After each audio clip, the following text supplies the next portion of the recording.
Hello and welcome to week 4 of Greek. This week we're going to revise the alphabet. So I've put on the screen both the capital letters and the small letters after them. So the capital letters are on the left and the smaller letters are on the right.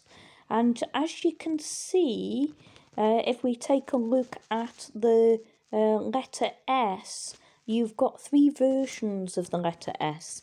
So let's remind ourselves. So the first letter is the capital. The second S is what you use at the beginning or in the middle of the word. And the last S is what you use at the end of the word. And let's have a look at the comma. Now, the comma at the end is not really used in modern Greek, but it is used in ancient Greek to give a H sound, a H sound at the front of the word if there's a vowel. So if there's an alpha or an eta and that, it changes into a H sound. So can you guess some of these words? So let's put your alphabet to good use. If you want to pause now and have a go at it, you can. I'm going to go through some of the answers. So number 1 is kinema, and that looks a lot like cinnamon, doesn't it? It's any kind of kinetic movement, so any kind of movement. Number 2 is biologia, biologia in modern Greek. Because the B is a V. So that's the subject biology. Number 3 is psychologia, psychology. And again, in modern Greek, the G is more like a Y sound. In ancient Greek, it's a hard G sound. So psychology. Number 4, diagram. Now, you'll find for some Greek words you have to take the ending off. So you have to take the M and the A off the end. Number 5 is philosophia, so philosophy. And number 6 is comma. So those are some Greek words for you. Can you guess these Greek words? So I've put some, on the PowerPoint, I've put some Greek words on. Sometimes you're going to have to take the ending off.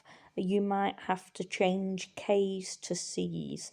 So once again, you can pause the video and see if you can guess these. Rightio, we'll have a look at the first line. So the first line from left to right, mania or mania. Crisis or crisis. Remember, K's are often C's in English. Look at that S in the middle and that S at the end. Basis, basis there. Let's look at the second line. Skene. Now, if you change that K to a C, you get the English scene. Skene is actually a tent, and it is kind of ancient Greek for a stage building. The next word is orchestra. On the third line, you've got atom, planet and drama. Now, atom, atomos, you have to remove the OS. You have to move the Omicron sigma. Planetes, again, you have to remove the last 2 letters to make planet. Look at those eaters, look at those long E's. And the third one, drama, so that's pretty easy, that one.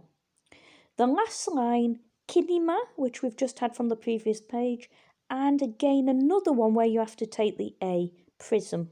So you might use that in maths or science. A prism to reflect light, or it can be a shape. So can you recognise these words here? And once again, pause the video to have a little go. 4 and 5, lines 4 and 5 I'm going to tackle, so you might want to look at 1, 2 and 3. So number 1 is cioccolata, chocolate, feta, Who doesn't like feta cheese? Tomatoes. Now, in modern Greek, you don't start tomato with a T, you start it with a N, a nu. The T is more like a D, so it's just for sound reasons you've got a nu in front of there. Number 2, train, aeroplane, and after kinito is a car, so that's like an automobile. So you might have got the letters, but not the word. Number 3, stadio, so stadium, park, did you get that? And taxi is the same. Let's have a little look at lines 4 and 5. So we've got ourselves some modern Greek here. Evaristo is thank you, ne, yes, and ohi, no. And line 5, yazoo, hello, and adio, which is goodbye. That NT is kind of more of a D sound.